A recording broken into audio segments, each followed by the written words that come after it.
Has anyone ever told you you need better boundaries with your child, but you find the more you lay down the law, the worse it gets? That's because this is advice for typically developing children. It simply won't work if you have a differently wired child. I have a letter here from a parent of a 5-year-old who is having daily meltdowns, and the parent feels that she is constantly walking on eggshells. She writes, "Dear Esther, my daughter is 5 and I feel like I am constantly walking on eggshells around her. Christmas was particularly difficult, with meltdowns almost every day. She seemed so burnt out by the end of it, and it took months for her to fully recover. While she is somewhat better at the moment, things remain very difficult. She can be very controlling in her play and can't cope with having her hair and her teeth brushed. And the other day, she was trying to take her seatbelt off in the car. At school, they say she is fine, but I think she is masking a lot, and she comes home and often explodes. I'm struggling to get the school to take my concerns seriously." Now, I have some advice for this parent, and I would start off with looking at her sensory needs, because what I'm hearing in this letter is that there are some serious sensory difficulties going on for this little girl. And it's very easy for us just to focus on the emotional side of things without considering what's going on physiologically for our children. And it's really important that we take a mind-body approach to dealing with behaviour. So, as I said, there are some sensory things going on for this little girl. We've talked about teeth and hair, and my guess is that the demand avoidance that's going on there may be linked to her sensory processing difficulties. Now, sensory processing difficulties is something that can occur in autistic children, but it can also occur by itself. And it's when the body isn't processing the senses properly. So it might be that noises appear too loud. I mentioned the hair and the teeth because it's very common that touch can be either too sensitive or undersensitive, which can also cause a lot of anxiety.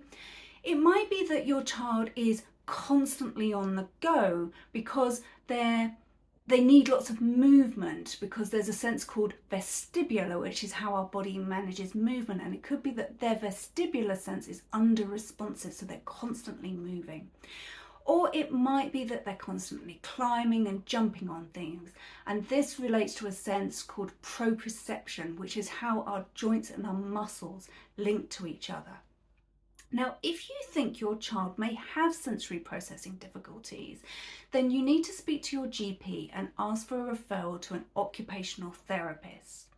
Now, what the occupational therapist should do is assess your child's needs and then create what's called a sensory diet. Now, that term is a little bit misleading because although it sometimes has something to do with food, most of it isn't to do with food. So where it might be to do with food is if your child is maybe biting and chewing things a lot, they may recommend that you give them something that will meet that need. For example, chewing on a bagel. So they may say after school, bring a bagel or something chewy that they can bite on, and that's going to meet that need. But it's a much wider range of things than that. So it might be if your child is constantly moving, they might recommend that they have regular input on something like a swing. There are lots of other things that you could use as well that gives them that movement. Or if they're constantly jumping and climbing things, there would be a recommendation for an activity that met that need, for example, a trampoline or some monkey bars. Now, when my daughter was assessed and given her sensory diet, it was recommended that I do these activities every 90 minutes to 2 hours throughout the day. And what that does is it's giving them regular sensory input, because when they're not getting that input, what you start to get is dysfunctional behaviours. Mentioned chewing, it can be chewing sleeves or chewing nails or chewing other things that can be dangerous. Or it can actually lead to emotional meltdowns, because it's actually very anxiety inducing when you can't feel your body, your joints and your muscles talking to each other. That can actually create a build-up of emotional overwhelm. Or if you're in an environment that's very noisy, such as a school, maybe at dinner time and things, that's going to create a build-up of sensory overwhelm. So you need to do this diet throughout the day. And what I would say is that you really need to prioritize this. This needs to be up there with brushing your teeth twice a day, eating 3 times a day. You need to do this sensory diet regularly, really religiously. And what I found is I did that just every single day for about 18 months to 2 years. And what I noticed was not just that she was calmer emotionally, but I didn't need to do it so regularly after a while. And many years on now that we are, I barely need to do it at all. She either recognises when she needs it herself, or it's just much calmer, basically. She just isn't sensory seeking in the way, or sensory avoiding in the way that she was. So that's what you need from an OT. But I do recognise this is a very difficult area at the moment. Trying to get in touch with an OT can be very difficult. Trying to get on that waiting list at all, and then the waiting list may be years long. And then I've also heard quite mixed reports as well about what you might get when you get to the end of that waiting list. Some OTs do seem to do the sensory diets, others just do an assessment and send you along on your way, which isn't very helpful. If you are struggling with this, if you cannot get through to an OT, if you're on a very long waiting list or they haven't created a sensory diet, you can do it yourself. It's obviously not as good as having the professional do it, but if you have no other options, you might want to give this a go. I've got a whole video about this, about how you can create your own sensory diet, and I will link to that at the end of this video. But in a nutshell, what you're looking at is observing how your child is interacting in the world, whether they are chewing things, whether they are sensitive to noise or light, whether they're constantly moving or jumping. And then you need to match that behaviour with an activity. So as I said before, if they're constantly climbing and jumping on things, you might want to invest in a trampoline. And you need to have this activity throughout the day. Now, the parent of this letter mentioned specifically that their child is coming out of school and having a meltdown. Now, one of the reasons for that is because the school is a very overwhelming environment for children with sensory processing difficulties. So if you are experiencing that too, you might want to speak to the school about implementing the sensory diet throughout the school day too. Now, you can go and have a conversation with the school, and you might have a great school who are just going to do that for you, but I would highly recommend you look at getting an EHCP. That's an Education, Health and Care Plan. And this is something you have to apply for and be assessed for, and it's not an easy process. But the reason why I recommend it is because if you just have a kind of, as they call a gentleman's agreement, sounds like a very old-fashioned term, but like a handshake agreement to do these, all you need is a change in class teacher or a change in head, and sometimes that whole provision just disappears. And because there's no legal obligation for the school to provide it, there's not much you can do. If you have it written into an EHCP, then the school have to provide it, and they are given funding to provide that support. So it might be funding for an extra member of staff who can take your child out every 90 minutes to 2 hours to ensure that they're getting that support, or buying equipment and things like that to ensure that they get those sensory breaks.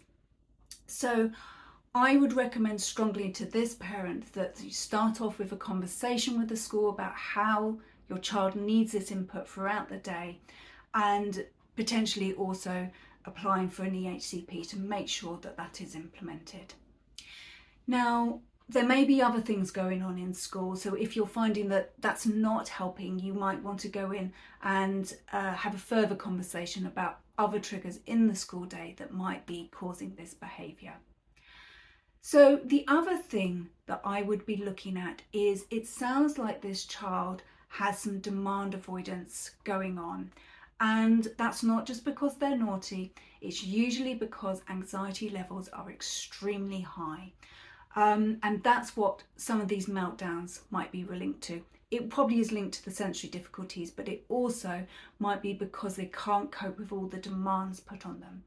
So what I would suggest is a low demand parenting approach. And there are different ways that you can do it, but the one I really like comes from NVR.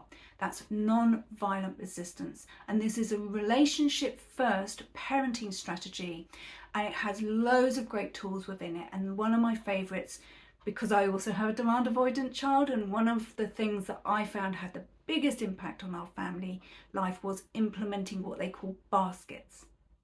Now, I also have a video on baskets, which I will link to at the end of this, but just to explain, you have in NVR 3 baskets, and you start off with your red basket. Now, these are the behaviours that are completely unacceptable. No tolerance for these at all, and I would say anything that involves aggression and violence absolutely need to go in your red basket. And with this parent here, she talks about taking the seatbelt off in the car. That's dangerous. That is not acceptable. So that will go in your red basket. And the trick here is that you're only allowed a maximum of 2 behaviours in that red basket. So you're really honing in on those ones that are really dangerous, unsafe, and can lead to very serious problems in the future. So those are what go in your red basket. And until you've dealt with those behaviours, everything else gets put on the back burner. The next basket that we have is the amber basket. Now, these are the behaviours we maybe don't like. They're far from ideal, but until you have dealt with your red basket behaviours, you don't start on the amber basket. And in the amber basket, you're allowed a few more here, maybe 3, absolute maximum 4. And these might be something like we mentioned in the letter about brushing your teeth and hair. Now, obviously we want our children to brush their teeth, but especially if there's something sensory going on, we have to maybe adapt that behaviour. And you could look at other ways of dealing with it. There's some fancy toothbrushes on the market that make it a bit easier, but you let it go. If it looks like things are escalating into a meltdown, you just let it go. Even though you really want them to brush your teeth, you would let it go. Once you've dealt with the red basket behaviours, you might want to move brushing teeth into your red basket because it is really important. So we're not saying that these aren't important, and we're not saying they don't ever have to do them. We're just saying when they are ready, we will move them up.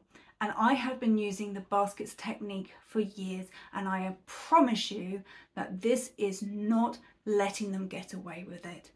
Once my daughter was able to, and the violence and the aggression had disappeared, more or less, we were able to put the amber basket issues up there. And finally I found that yes, she would brush her teeth in the morning, because I've had all this too, and yes, she would brush her hair, but we just had to wait till we dealt with those red basket issues first. The third basket is the green basket, and that is basically everything else. So that is things like maybe your child won't sit in the room with you when you have family over. Let it go, it's not important. Maybe it is giving up the club that they were doing. Let it go, it's not important.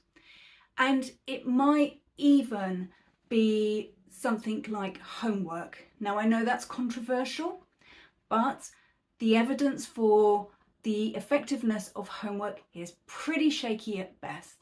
And I know this is going to have to take a conversation with your school, but I would go in and just speak to them, because you have a right to a calm and happy family life that is free from violence and aggression. And if homework is driving you and your family to this point, you have a right to go in and say, I can't do this anymore.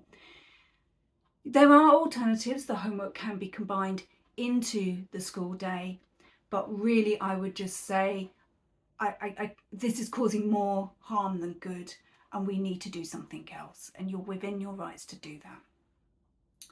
So all of this is incredibly difficult, and I just want to say to the writer of this letter that my heart goes out to you, because I have been there. I know what it's like when you're walking on those eggshells. My daughter was having meltdowns up to 5 times a day, each one lasting at least half an hour. It was a nightmare. I didn't know whether I was coming or going. And so my third tip is that you need to look after yourself. It is so important when you're in this difficult stage of development, especially with a child who maybe has some neuro differences. So there are lots of ways that you can do that, and you need to find something that works for you. But I would strongly recommend that you have some kind of routine that's built into your day, so that you're getting that downtime, that unwinding, that looking after yourself, not just once a week or whenever, when you've got time to maybe go and get your hair done or something. It needs to be a regular part of your day, and there are lots of things you can do.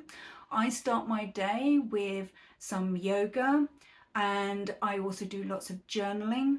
But the thing that I do regularly every morning, and often before I'm picking my daughter up at the end of the school day, because I know this is a trigger point, and that is tapping. Now, if you haven't heard of tapping before, it's an amazing technique that will lower your stress and overwhelm in less than 10 minutes.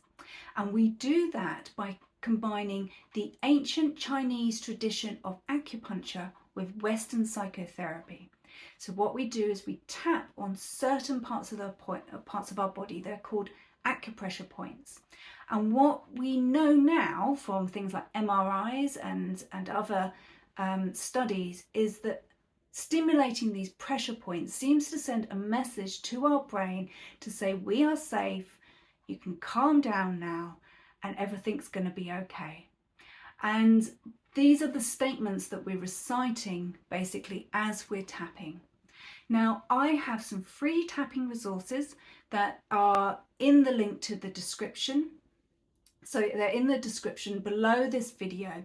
And if you tap on that link, it will take you through to where you can get these free tapping resources. And you can give tapping a go. I would recommend, I know it sounds kooky, but what I would say is maybe try it every day for 2 weeks and see how you feel. So the final thing I want to say is that things do get better. As I said, my daughter was like this when she was 5 years old. This sounds so much like her. And the change in her now, she's nearly 11 now, and she is like a different child. Well, she's not a different child. She's still the wild and crazy child that we know and love.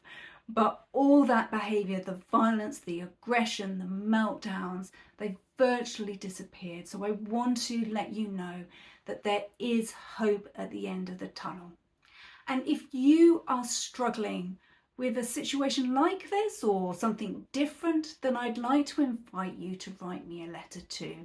And I will put a link in the description below this video on how you can contact me and let me know what you're struggling with. And completely for free, I will give you some advice via video. So if you would like some free parent coaching, then get in touch and let me know what's going on for you, and maybe I can help. So I've actually had a catch up with the parent who wrote that letter, and I'm really pleased to say that she's implemented the sensory diet at home, and she says she's seen a huge difference with a massive decline in the number of meltdowns her daughter is having. So if you would like to give that a go but want a little bit more guidance on how to create a sensory diet, you might want to try watching this video here, as this goes into a bit more about how you can do a DIY sensory diet for your child.